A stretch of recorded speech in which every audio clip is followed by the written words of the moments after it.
तो मित्रों, जैसा कि हमने आप लोगों को कल बतलाया था कि सूर्य के विषय में कितना विस्तृत चर्चा किया था, सूर्य के विषय में संपूर्ण जानकारी आप लोगों को दी। तो ठीक उसी प्रकार आज हम चंद्रमा के विषय में बात करेंगे कि यदि चंद्रमा आपकी कुंडली में कहीं भी बैठा हो तो वो किस तरह से आपको क्या क्या फल देता है, इस विषय में विस्तृत जानकारी आज हम प्राप्त करेंगे। तो देखिए, ऐसा है कि चंद्रमा नॉर्मली मन का कारक ग्रह माना जाता है। जैसा कि आप किसी को भी पूछेंगे या किसी भी शास्त्र को पढ़ेंगे तो वहां पे आपको ये जानकारी प्राप्त होगा कि चंद्रमा मनसो जातः वेद वाक्य। तो चंद्रमा एक ऐसा ग्रह होता है जो मन का प्रतिनिधित्व करता है और चर राशि जैसे 1, 4, 7 और 10वें में चंद्रमा स्थित हो तो मन की चंचलता को अधिक बढ़ा देता है और जातक को भ्रमणशील अर्थात एक जगह स्थिर नहीं होने देता है, बार बार स्थान और उसका कार्य क्षेत्र बदलने पर मजबूर कर देता है। इसलिए चंद्रमा चर राशि में यदि आपकी कुंडली के किसी भी घर में बैठा हो तो ये अच्छा नहीं माना जाता है। तो अगर चंद्रमा आपकी कुंडली में किसी भी चर राशि पर अर्थात 1, 4, 7 और 10वीं राशि पर अगर बैठा हो तो निश्चित रूप से ये आप मान के चलिए कि आप भ्रमणशील अर्थात घूमते हुए टहलते हुए कोई भी काम करेंगे, धंधा करेंगे, इस शहर से उस शहर, यहाँ से वहां जा करके,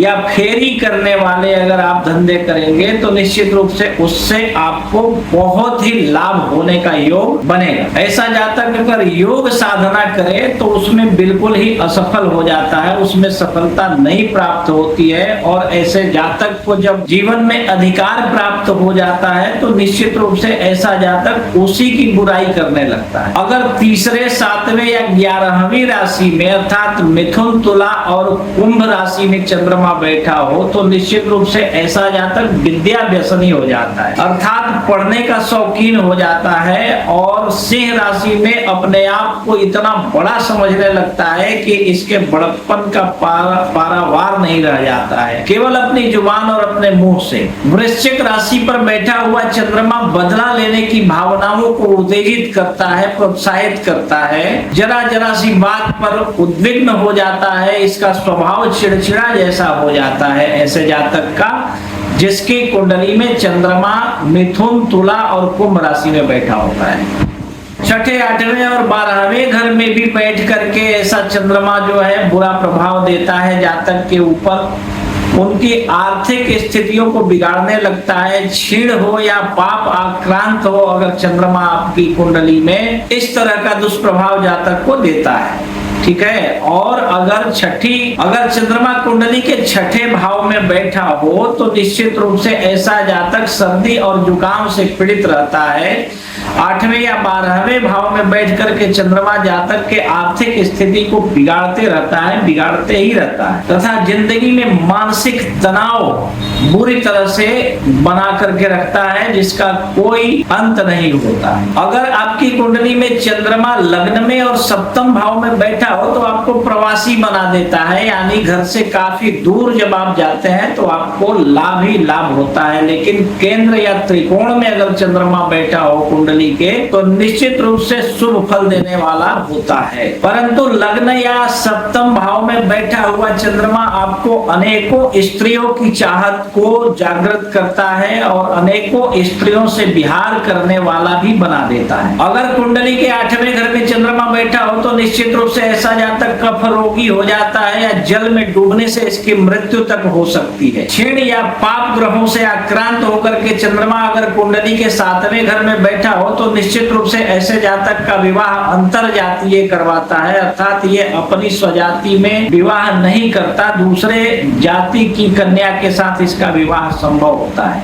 अग्नि कारक राशियां या तीक्ष्ण जो नक्षत्र होते हैं जिनमें मूल नक्षत्र भी आते हैं, ऐसे नक्षत्रों में अगर चंद्रमा बैठा हो और वो भी छठे, 8वें या 12वें घर में बैठा हो तो अत्यंत दुखदायी फल जातक को देता है। परंतु चंद्रमा और मंगल यदि आपकी कुंडली में एक साथ हो तो ऐसे जातक को लोगों की दृष्टि में बहुत ही अमीर साबित कर देते हैं, अमीर प्रमाणित कर देते हैं, बहुत ही धनवान। परंतु चंद्रमा यदि आपकी जन्म कुंडली में मिथुन राशि या कुंभ राशि में या तुला राशि में बुध के साथ में बैठा हुआ हो हो तो ऐसा चंद्रमा आपको बहुत ही प्रभावी प्रवक्ता बना देता है। हर एक विषय का ज्ञान ऐसे जातक को होता, किसी भी क्षेत्र में बात करने को बोलो तो उस विषय पर ये अपना मत, अपना दृष्टिकोण रख ही देते हैं। चंद्रमा और गुरु का योग तो जैसा कि सब जानते हैं कि कुंडली में गजकेसरी योग का निर्माण कर देता है, अर्थात ये बहुत ही शुभ फलदायी होता है। परंतु जन्म कुंडली के 1, 5,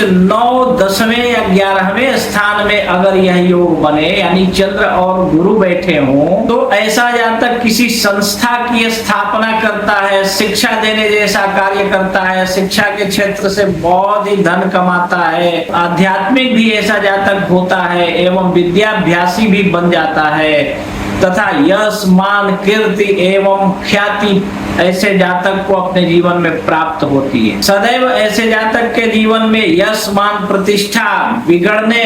न पावे ऐसा चिंतन बनाए रखता है, अर्थात ऐसा चंद्रमा निश्चित रूप से यश, कीर्ति, ख्याति पर दाग न लगे इस बात की चिंता करवाते रहता है। चंद्रमा और शुक्र यदि आपकी जन्म कुंडली में एक साथ किसी घर में, अच्छे घर में, अच्छी स्थिति में बैठे हो तो निश्चित रूप से ऐसा जातक बहुत ही विलासपूर्ण और सुखमय जीवन व्यतीत करता है तथा अनेक स्त्रियों का उपभोग करता है। और अगर यह योग आपकी जन्म कुंडली के 7वें घर में बनता है, वैसे तो आपकी कुंडली में चंद्र और शुक्र का योग कहीं भी किसी भी स्थिति में हो तो शुभ ही फलदायी होता है, परंतु अच्छी स्थिति में, अच्छे घर में हो तो बहुत ज्यादा शुभ फलदायी माना जाता है, विलासपूर्ण और सुखमय जीवन प्रदान करता है, अनेक स्त्रियों का उपभोग करता है ऐसा जातक। परंतु यह योग अगर कुंडली के लग्न में या 7वें घर में बन रहा हो तो ये योग और भी अधिक प्रबल हो जाता है और अनंत गुना सुख को, ऐश्वर्य को और भोग विलास को बढ़ा देता है। परंतु जन्म कुंडली में अगर शनि के साथ चंद्रमा बैठा हो तो ऐसा कहा जाता है, सामान्य रूप से अन्य ज्योतिष शास्त्र के ग्रंथों में लिखा भी हुआ है कि शनि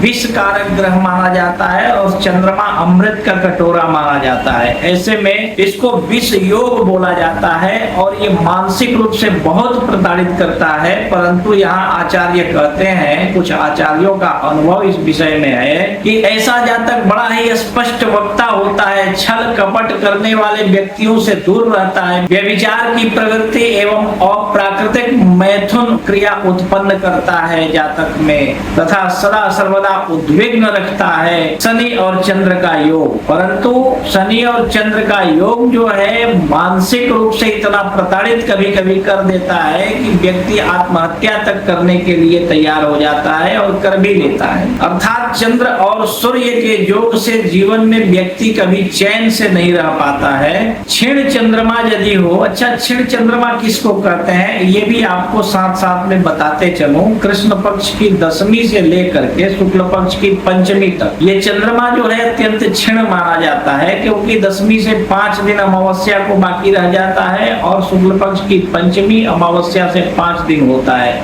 तो इन 10 दिनों का जो चंद्रमा होता है वो क्षीण चंद्र कहा जाता है, ये कभी भी शुभ फलदायी नहीं होता है। तो ऐसा क्षीण चंद्र यदि आपकी कुंडली में हो और अच्छी स्थिति में भी बैठा हो तो भी ये शुभ फल नहीं दे पाता है, और अगर शुभ फल दे भी तो बहुत थोड़ा दे पाता है, पूर्ण तरह से शुभ फल नहीं दे पाता है। ऐसा चंद्रमा छाती और गले में भी जातक के रोग उत्पन्न करता है। ऐसे जातक को निद्रा का रोग अर्थात नींद में बड़बड़ाना या बवाना या बहुत ज्यादा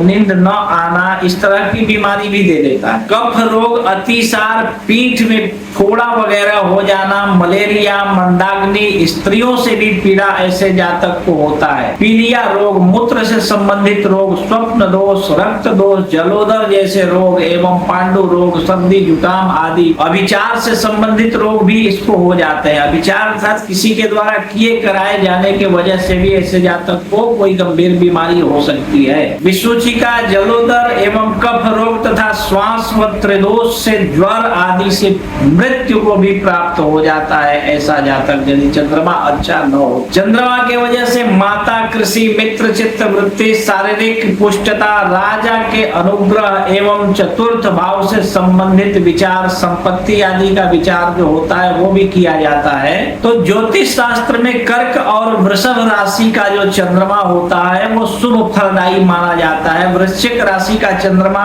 अत्यंत ही अशुभ फलदायी भी माना जाता है। चंद्रमा और राहु का योग अगर आपकी कुंडली में हो तो ये आपके चित्त को सदैव भ्रमित करके रखता है तथा ऐसे जातक को यदा कदा भूत बाधा, प्रेत बाधा जिसको कहते हैं, उनका भी संशय हो जाता है, जिसके वजह से इनके जीवन में काफी तकलीफें उठानी पड़ती है। कुंडली का तीसरा, छठा, 10वां और 11वां घर जो होता है इसको उपचय भाव बोलते हैं और चंद्रमा यदि ऐसे स्थानों में यानी उपचय भावों में शुभ फलदायी माना जाता है। यानी कुंडली के तीसरे और छठे घर में भी बैठा हुआ चंद्रमा जो है वो शुभ फल देने में समर्थ होता है। 10वें और 11वें घर में तो शुभ फलदायी होता ही है। रजक, कृषक, जल जंतु, खरगोश, हरिण, सारस, चकोर आदि के पालन करने से चंद्रमा का दोष मिट जाता है। अर्थात अगर चंद्रमा के वजह से आपके जीवन में जो मैंने बताया इस तरह के कोई रोग हो अथवा कोई बीमारी की वजह से आप परेशान हैं या चंद्रमा के वजह से आपके जीवन में, कारोबार में या शारीरिक स्वास्थ्य के आधार पर यदि देखा जाए तो आपको कोई तकलीफ अगर या फिर मानसिक तकलीफ आप झेल रहे हो या परेशानी हो उसके वजह से, तो आप इसके लिए किसी धोबी की सेवा कर सकते हैं अथवा धोबी को कुछ दान कर सकते हैं जिन्हें रजक कहा जाता है, अथवा कपड़ा धुलने वाले जो लोग होते हैं, किसानों की मदद करके आप चंद्रमा का शुभ फल प्राप्त कर सकते हैं। जल में रहने वाले जो जंतु, जीव जंतु होते हैं उनको भोजन दे करके आप चंद्रमा का शुभ फल प्राप्त कर सकते हैं। खरगोश पालने से भी चंद्रमा शुभ फलदायी हो जाता है। हिरण, सारस और चकोर पक्षी के पालने से भी चंद्रमा का शुभ फल जातक को प्राप्त होने लगता है अपने जीवन में। तो इस प्रकार आप उपाय भी कर सकते हैं और आपने जितना हमने बतलाया उन सब बातों को जान करके आप सावधान भी रह सकते हैं और इसके बारे में विस्तृत जानना हो तो आप किसी विद्वान ज्योतिषी से संपर्क भी कर सकते हैं। और अगर कोई ना मिले तो आप हमसे संपर्क कीजिए, फोन पर आप कहीं भी रहते हो, हम आपकी कुंडली देख करके आपके जीवन में होने वाले तकलीफ या फिर शुभ या अशुभ फल के विषय में बहुत विस्तृत रूप से बता देंगे, उसका उपाय भी